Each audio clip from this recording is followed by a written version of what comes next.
I'm here to introduce our speaker, who is Mr. Gregory Wilson, going to talk about antique postcards. He has been a collector of postcards ever since he was a small boy and saw them in scrapbooks. He started off his career. He graduated from the University of Delaware in 1961 and then joined the Air Force National Guard, and when his basic training was over, he went to library school at the University of Pittsburgh, City of Bridges, on a full scholarship that had one requirement. He had to work in a rural library for 2 years. He was assigned to the State Library of Delaware in Dover, which I understand is no longer so rural. No, it's pretty big now. Later, he worked at the undergraduate library at Harvard University. He was the curator of the Theodore Roosevelt collection, where his first job was to catalog Roosevelt's collection of 500 postcards. During that time, he started his own antique business, which included antique postcards. He's worked at Franconia College, and he moved to Northampton in 1976. That's 42 years ago. He was the Five College librarian until the Five College library was closed. He is a collector and dealer of antiquarian items and an expert appraiser of postcard and trade card collections. He'll be happy to look at your cards after his presentation. So, welcome, Greg Wilson. Thank you.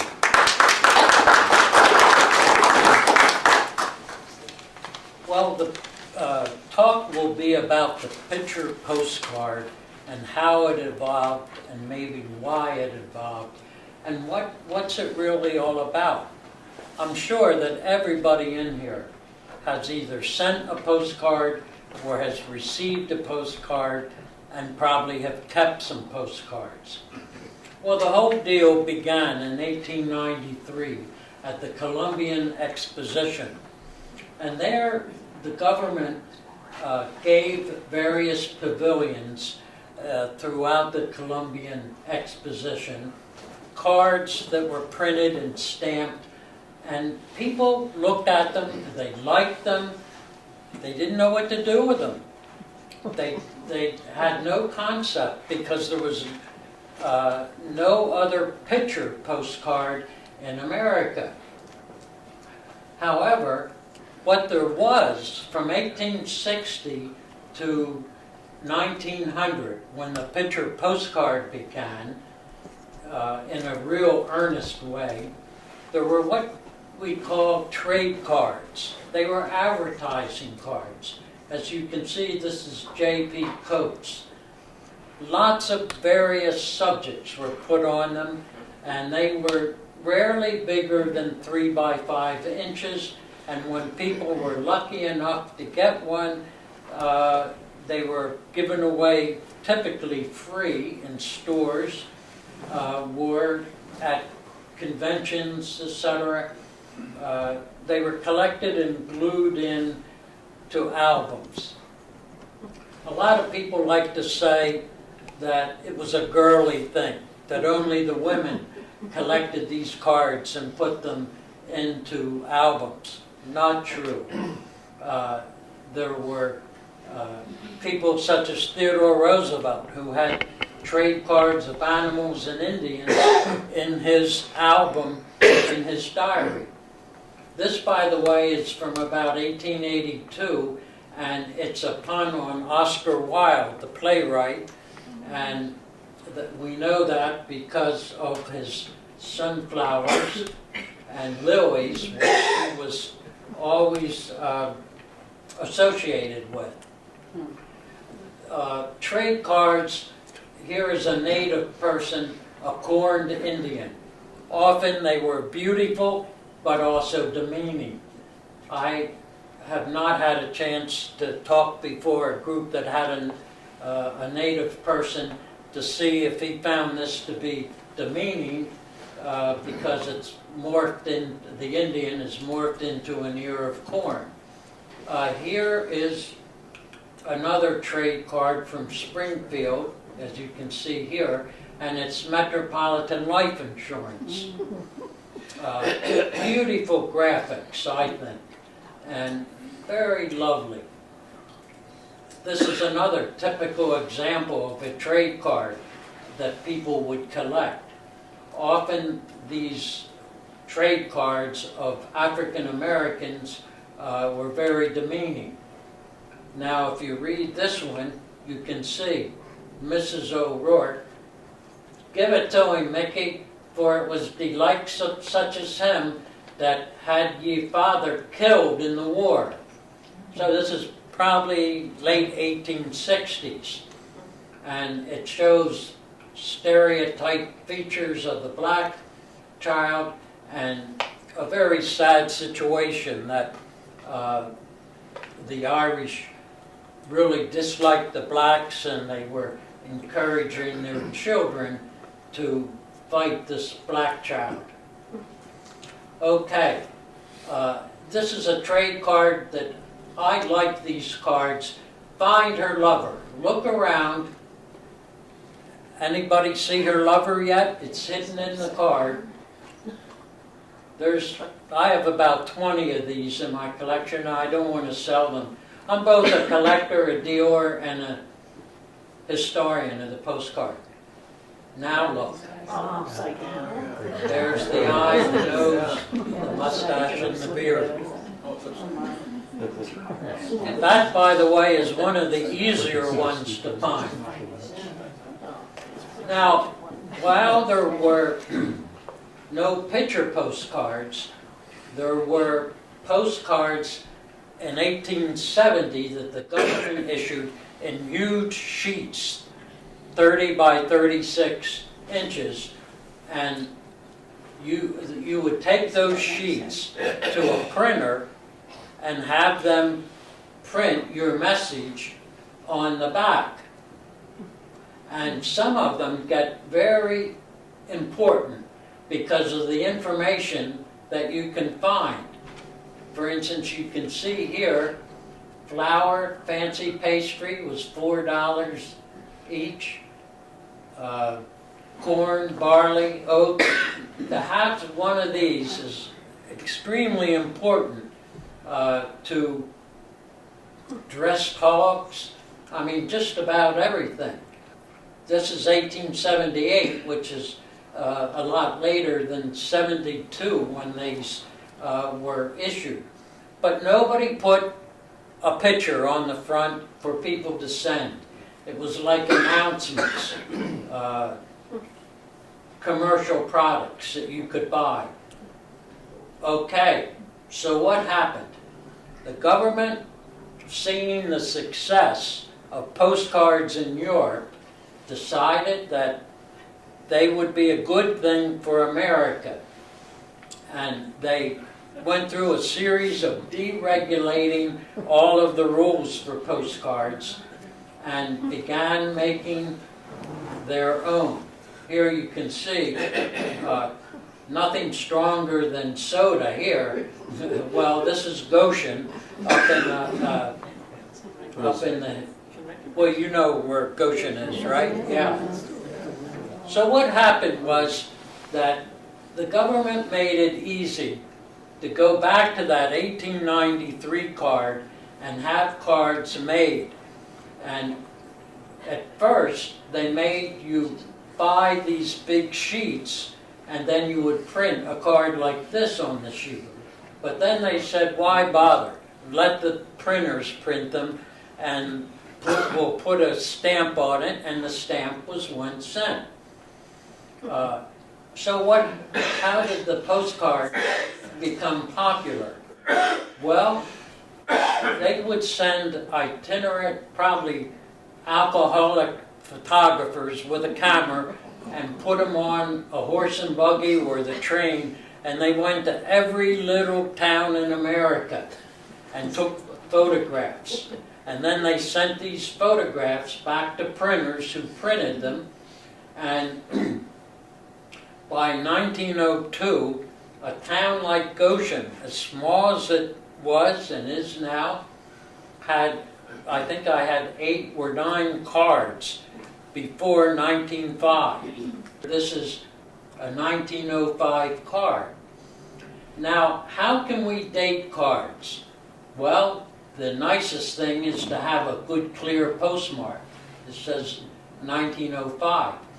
However, because of the regulations of the government, you were, Postal Service, you were not allowed to write any message on the back until 1907.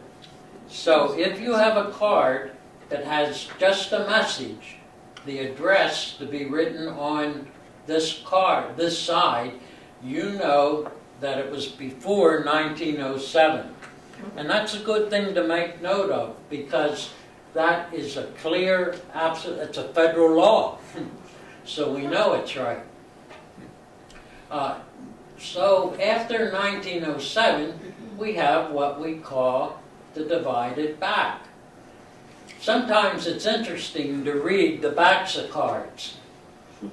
We all wish you a Happy New Year. Ours, of course, is a sad one, but we are not the only afflicted ones. But I tell you, we deeply feel our loss of dear little Clifford. This is a cultural change in America. For the first time, people were putting very private messages on a card that people could read. You would never do this before. In the 1890s. You would have stationery that was printed in black, and it just was a total change in the way things happened. This, by the way, is the front of that other postcards, and as you can see, it has it almost looks like a mourning card, and Happy New Year. Now, in the 1920s, all cards in America universally had a white border. So if you have a postcard that has a white border, you can pretty much be assured it's 1920 to 1930. It's an excellent way, if you don't have a postmark, to find the date of a postcard. I had an opportunity once when I was selling cards. A fancy lawyer in a three-piece suit came to me in Brimfield, said, "Do you have any of," it was North Adams, and I thought, hey, this guy seems to be a little angry or whatever. I said, "I do." And I showed him the cards. He said, "How much is this one?" I said, "Well, it's $3 as it's marked." He said, "I'll give you two." I said, "Let me look at it." I said, "The price is $4. And he said, "Okay, here's your $3. Well, that was in the spring Brimfield show. In the summer Brimfield, he was back at my table.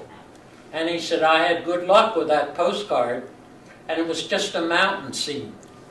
And I said, "Oh?" And he said, "I won a lot of money in a legal case because there's an access road shown on this postcard that wasn't there before." And I said, "Well, maybe now you can give me the extra $1." And he walked away. So what happened after 1930 and the Depression came along? Cards began to have very garish colors. And you can see it also they have linen texture. And if you want to see any of these, I brought all the samples in my box so you could see that. But almost universally, if it was a town scene or something whimsical like this, they would be 1930 to 1945. And then in 1950, the chrome card came. They were like real photographs. This is Proctor, Vermont. And then in the 1960s, 70s, the 4x6 postcards came in. Now this is a card that's interesting because it's a dilemma for Dior's. Annie Leibovitz is one of the foremost photographers in the country. Mostly got her fame doing rock and roll. And then you have Bruce Springsteen. Well, where do you put the card in your box? Under Bruce Springsteen or Annie Leibovitz under photography? Luckily, I had two of them, and I put them under one under each. Okay, why do I put Currier knives up? The reason I do that is this is what America was wanting before the turn of the century.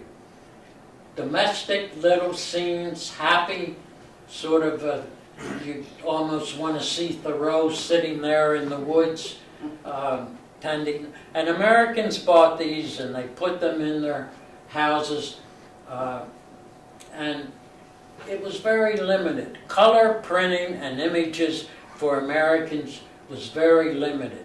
But once the picture postcard came, millions, literally millions, were placed in stores, retail, any kind of retail operation, and they changed Americans' idea of art and cultural events. As you'll see, there's some a couple upsetting postcards we'll come to.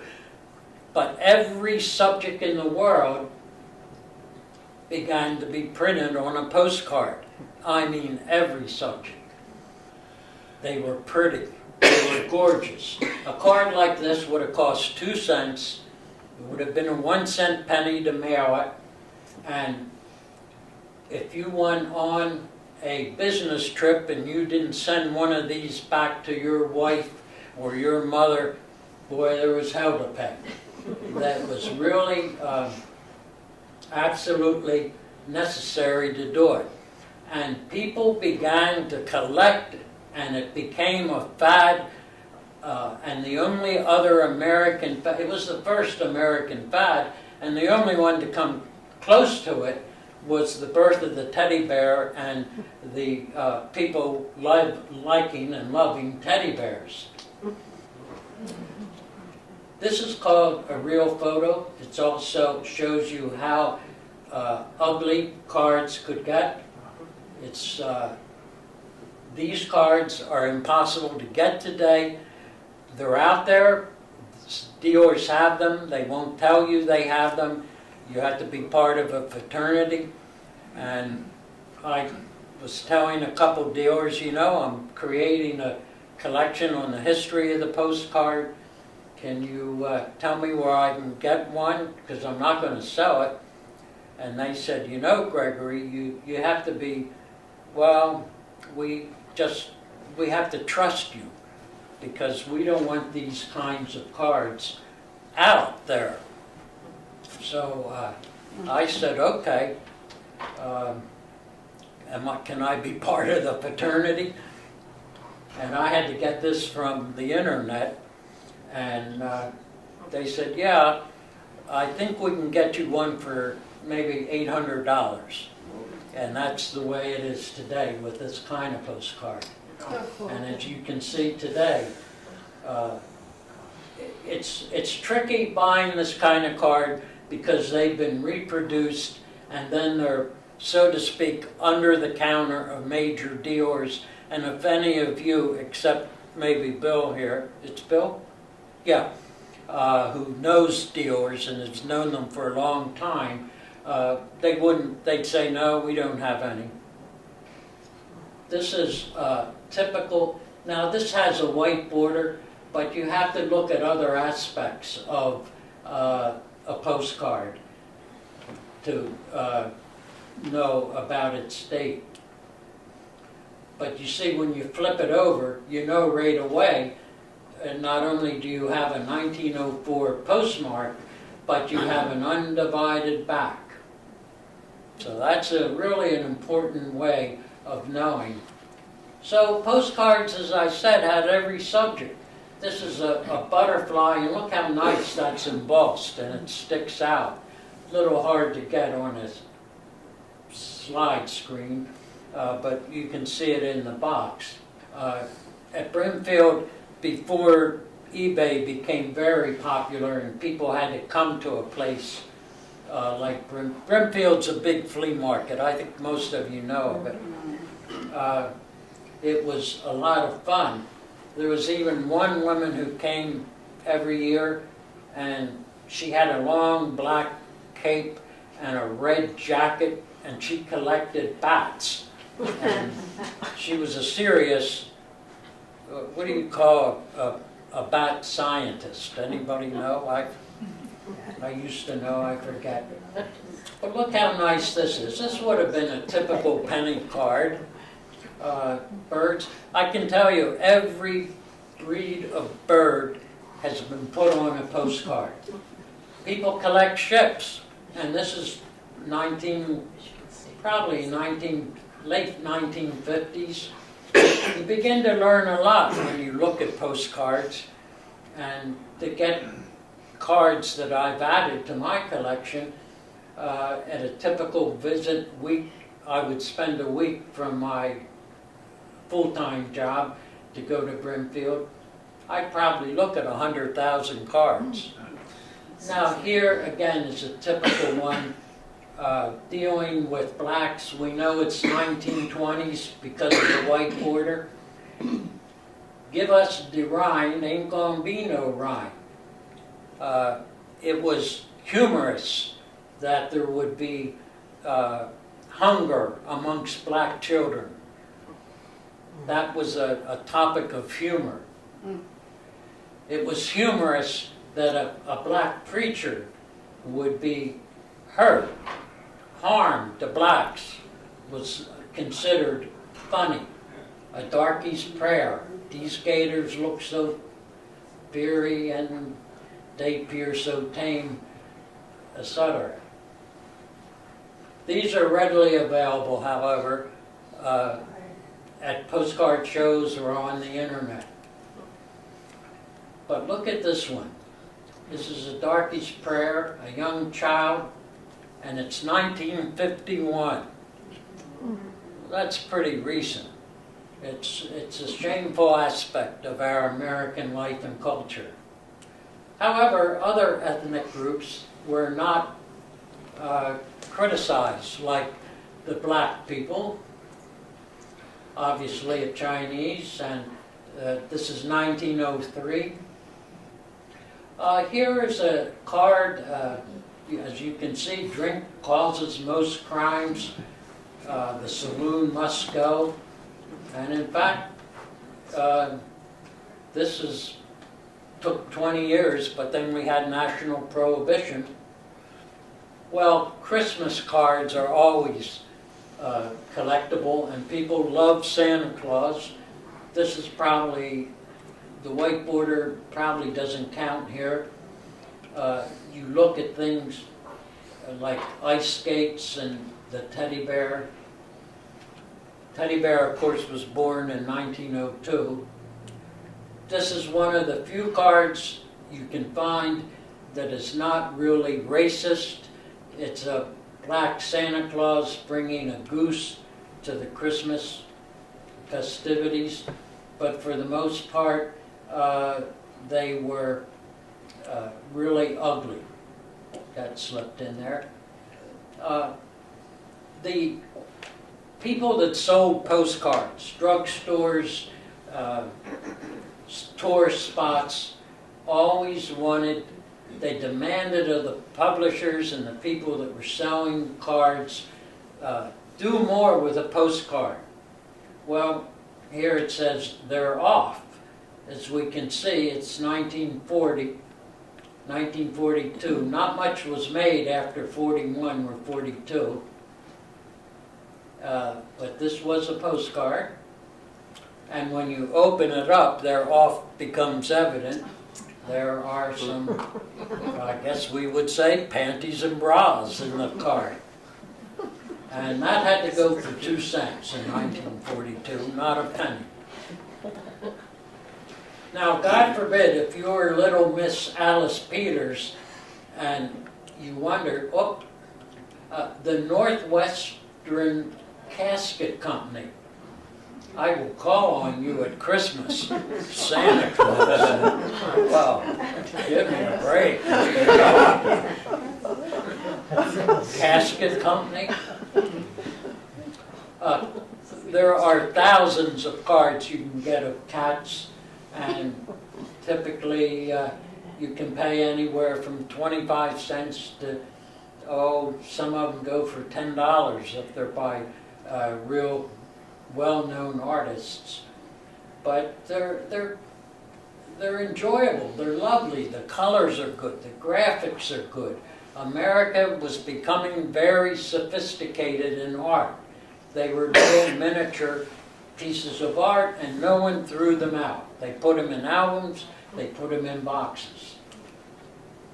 Now, a lot of people want to say, if you read history of the postcard, that the reason most of the postcards were printed in Germany was that American printers did not have the capability to print lovely, well-made postcards. Not true. Here is an example of a cigar box label, probably from 1905. It's a stone lithograph, which means that each color, her coloring on her cheek, the coins, this blue area here, each would have had a separate stone carved and then printed. And not only that, they then embossed it so it would stick out.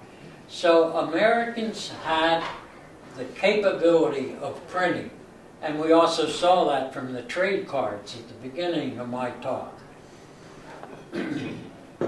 What the Germans had was the capability of merchandising sets of postcards, individual cards, by making them beautiful and sending out people to various towns to make cards. Again, I'd like to show just how many topics you can get on a postcard. Circus, there are people that come and that's all they want. You have any circus cards?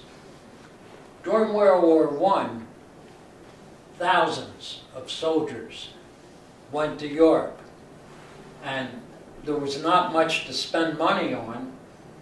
Well, if you were clean living, I guess. So what they would do, they found these postcards because French and Belgian women would knit. You can see here the threads of their embroidered postcard, and they would buy them.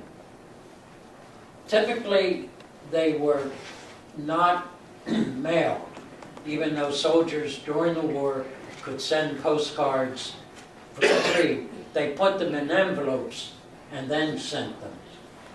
The 1915, the Belgians, wanting to solicit American support, issued a series of cards. You see the child's missing a leg, and it says the result of, this is a result of the saber.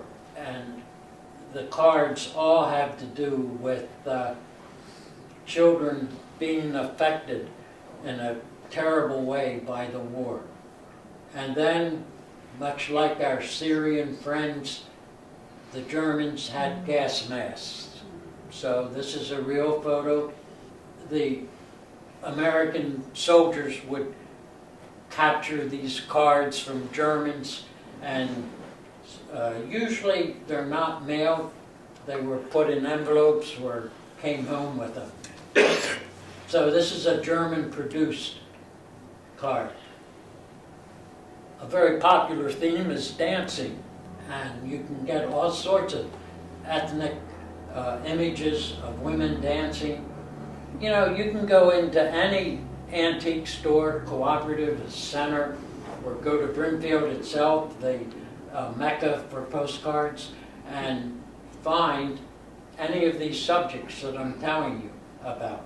and in the hundreds, if not the thousands. At Brimfield, there's probably over 10 million cards on all these subjects. And here are Bombay dancing girls. And who knows what these women are. But they're nuts. And the flying dervishes from Turkey, people who are now seeking to have their own, they would dance and spin around and around and go into a trance. Kurdish peoples. Oh my gosh, what is going on here? We have a policeman directing these women, and they are scantily clad. I have no idea if that was one card or part of a whole series or whatever. But again, the morality of Americans was lessening because 10 years prior to the publishing of this card, you could never have anything like this. Dirty French postcards, by the way, were uniformly thrown out by the postmaster. That we have a blank card. Another interesting thing that's not a postcard, but was the exact size of a postcard, were what they call arcade cards. And they were sold for a quarter and got into the 1950s. Well, actually 5 cents before the 1950s, and then later for a quarter. This was probably 10 cents at the boardwalk, a beach resort, whatever. And they had all the movie stars, even some really you've never even heard of. The back was totally blank. And I have seen very few that were mailed. Another very popular series was the they're called by the postcard dealers exaggeration. Here we have a card from 1909, and just about every piece of fruit, carrots, plums, grapes, were put on railroad cards, and people love exaggerated fruit cards. Oh yeah, here's a card that might have been made into a postcard, and since I'm a postcard dealer and an entrepreneur of sorts, that's a failed card from a photograph I took at Smith during their bulb show. And it's failed. It's useless as a postcard. However, I like to manipulate things, and this is what I did to that to make it more interesting. So if you look here, there's sort of faces that go around. And if you keep looking, you'll find hidden objects, little scary things up there, little smiley faces there. Some of these take hours to make. Farming, very popular subject. And here you can find the across the prairie in western Canada. Often cards like this were made by people in western Canada, the PR firms, to attract Americans to buy land in western Canada. Another popular thing are these cards that are embossed. And these are a bargain today. Sometimes you can buy them for a quarter. Often they're more likely $1 to $2 each. And they're, again, every subject you can imagine, but mostly flowers. Now these cards, when you're at a big tag sale, a place like Brimfield, the Japanese love them. and that's what they buy. And these are dealers that resell them in Japan. Easter, a wonderful time, and a happy bunny with little children, and that's. And here we have children learning how to use a gun. Such a current, topical theme, and the poor dog sort of wonders what's going to happen. Maybe what's going to happen to that Easter bunny. Pow! There he is. So much for the Easter bunny. So much for guns. And there is a thing called leap year that doesn't seem to be celebrated much anymore. But in the leap year, which is every 4 years, the woman makes the decision on who she's going to marry.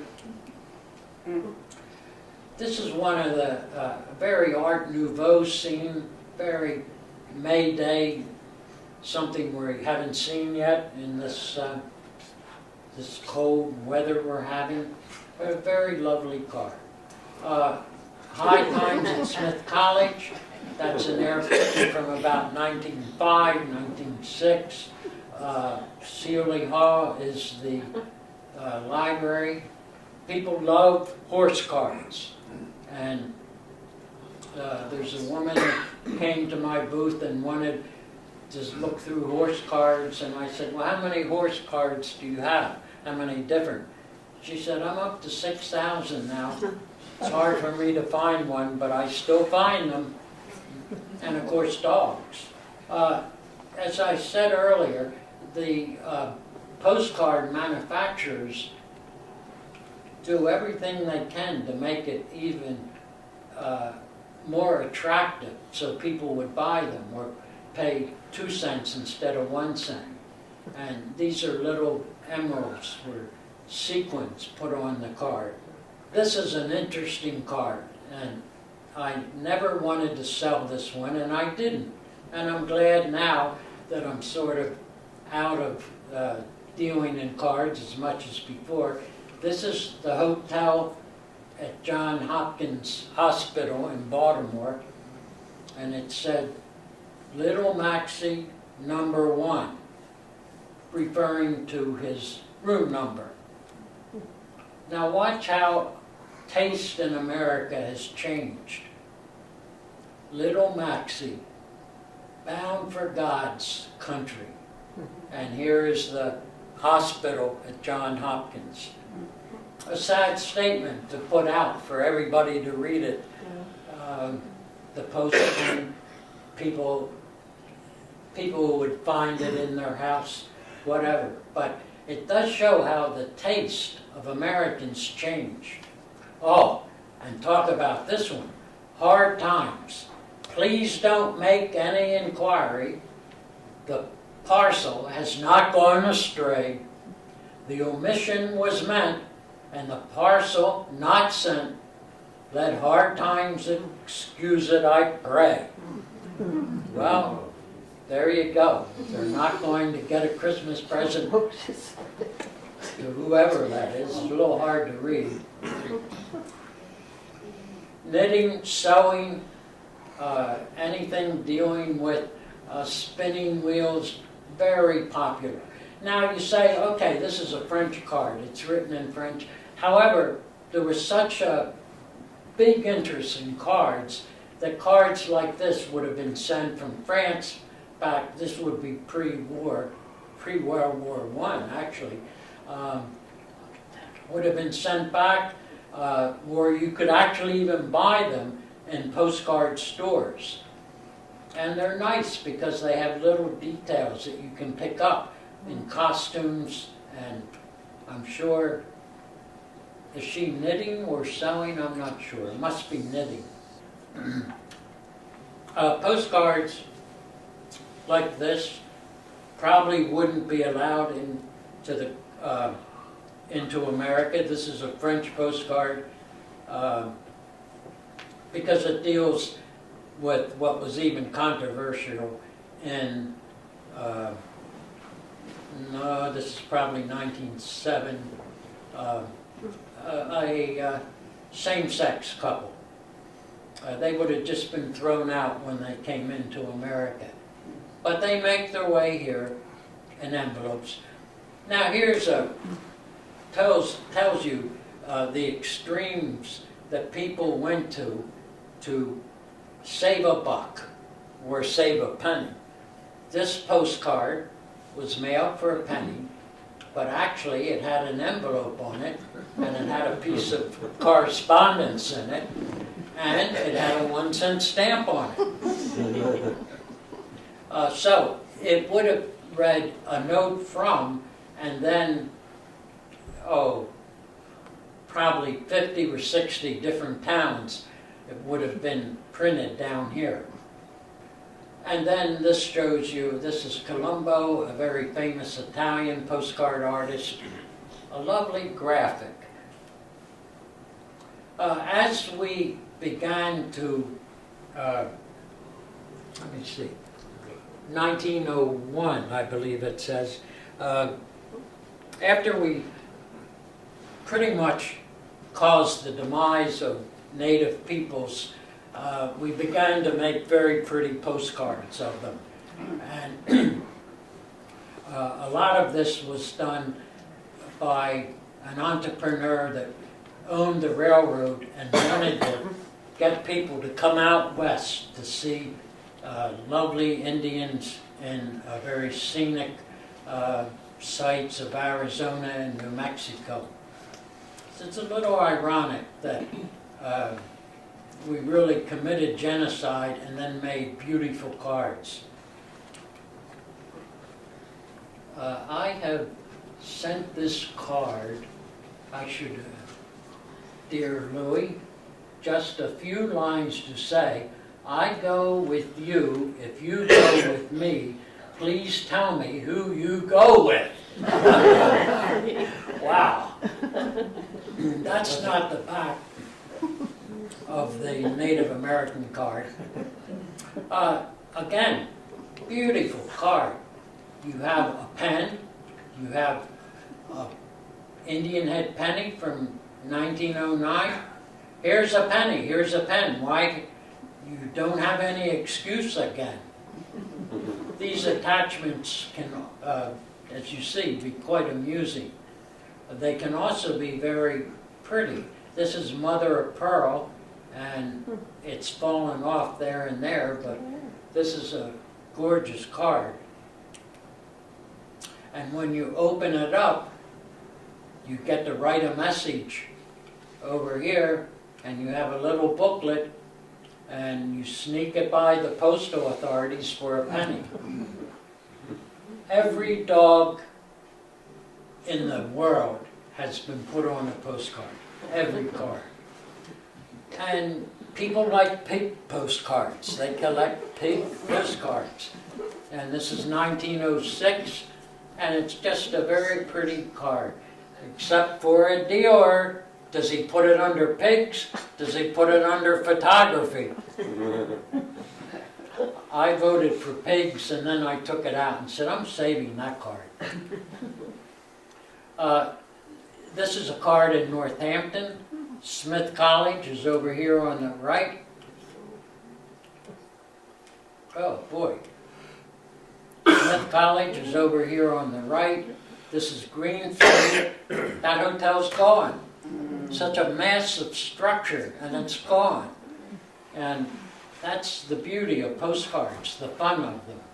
People love presidential postcards. This is contemporary with when they were presidents, as you can see, the 39th president. Notice it's a bigger card, and it's chrome. Abraham Lincoln, our martyred president. Obviously, there were no postcards in 1860. Well, he was martyred in 65, but this was a commemorative postcard to sell to people that wanted a beautiful postcard. Now, here's one of my favorite ones, because I'm a folklorist of the teddy bear. What is going on here? We have a possum getting ready to eat a teddy bear. Well, what is that all about?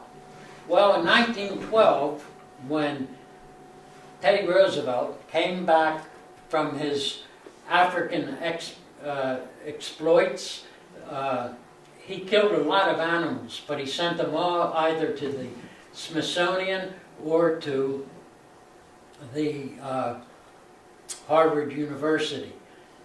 But what is going on here? Now, if you don't know your history, you cut the value of a card in half.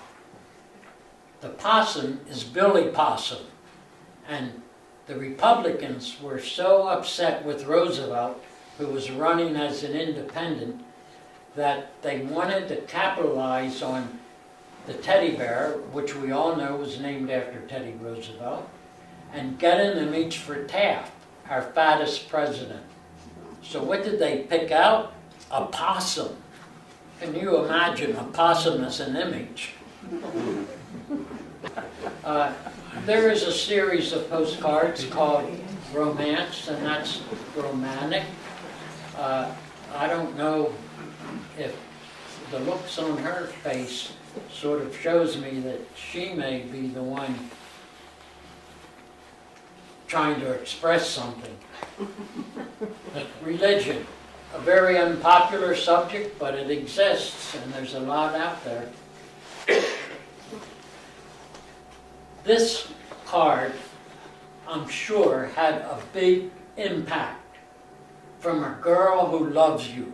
Now imagine if you're a guy and you get this card, and we begin over here. If of me you sometimes think, send a bow of pink. So you were supposed to be a guy that gets this card to pick off that little bow and send it back to this girl. If for me your love is dead, send to me a bow of red. That's what we all hope we don't get, but there is a theme. This is a bad hair day for sure. This is a type of postcard called a real photo postcard, and they were actually real photos that had a postcard back and were mailed. And they can, Bill has some for West Brookfield area, and it's a marvelous collection, but real photo postcards are of everything, of scenes, of towns, and of really bizarre, sometimes, images. Like, why, if you had your picture taken for a postcard, would you let this expression here go? This is more typical of a nice, friendly, peaceful postcard. Today, real photo postcards have higher value than the average postcards. This is almost reflective of the photographer Diane Arbus. They're twins, and I think it's beautiful. Look at the expression on this twin, and then this twin, and it's the composition, everything about this postcard is just fantastic. Music, every instrument, every composer, every writer, even some sheet music were put on postcards. Attachments. This is a silver, gold little piece that was put on a bland postcard.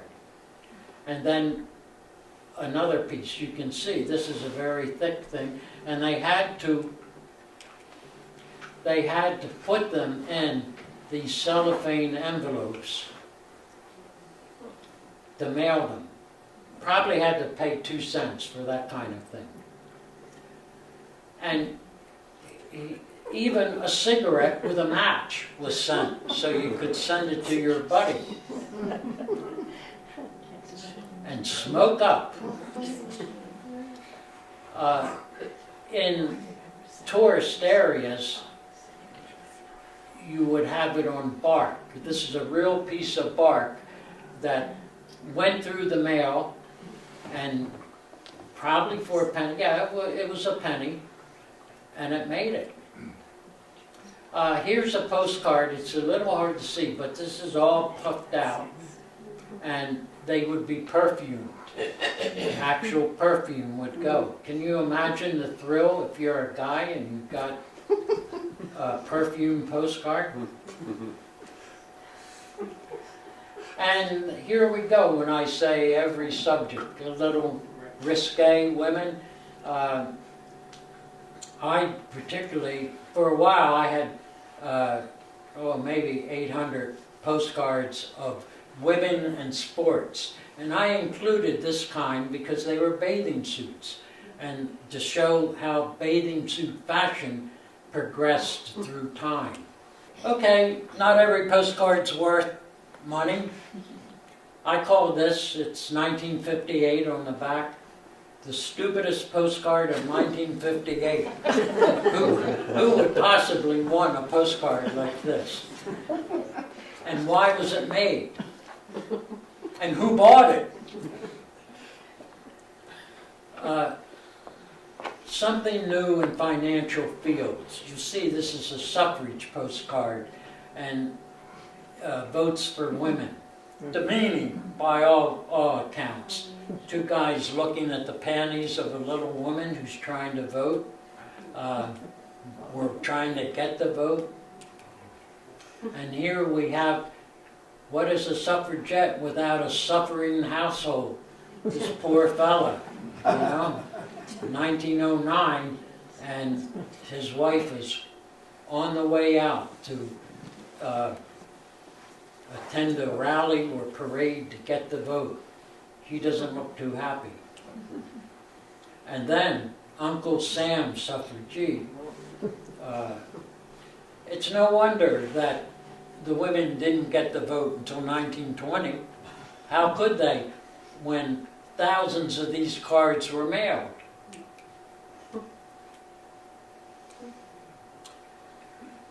Right here in Worcester, Massachusetts, some of the most beautiful postcards were produced. A clear Art Nouveau theme. The artist never signed his cards. He's Samuel Schmucker. He happens to be a Delaware artist, part of the Brandywine movement. But look at the beauty of this card. It just, to me, is exquisite. However, his cards have fallen in price by 50%. Little children, always happy. Well, we saw some that weren't so happy. But never demeaned like the black children. And you get cards like this, you wonder, what is going on? So what I'm trying to say by this is that every possible subject was put on a postcard. When the Campbell Soup artist, Rose O'Neill, made little cherub children on a set of postcards, in 2 months she sold over 1 million cards. Well, here we know this is Hitler, so it's a 1942-43 card. White border, Smith College. We know the date now, right? Women in sports. Here we see what was allowed for bathing attire, which to me is very important. It's not just a girly card. And here, fishing was a sport that women could participate in. But isn't that a beautiful costume, or a bathing suit, the pink one? Another Samuel Schmucker, my heart's a golf ball for your game.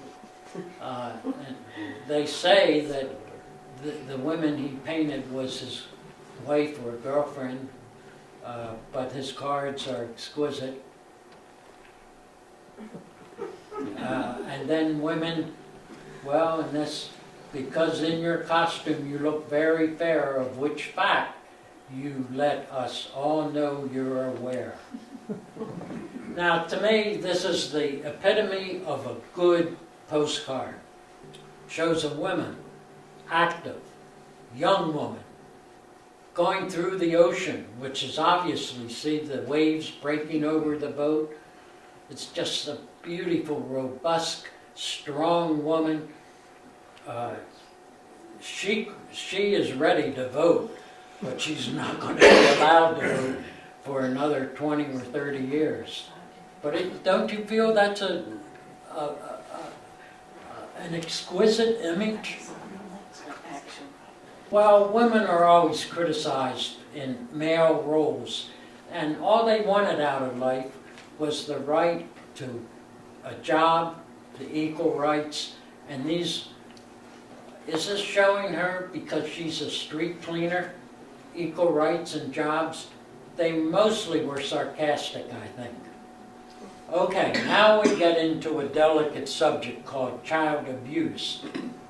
My God, you couldn't sell a card like this today, and we're a mature audience here, so I can show it to you, but this is clearly child abuse.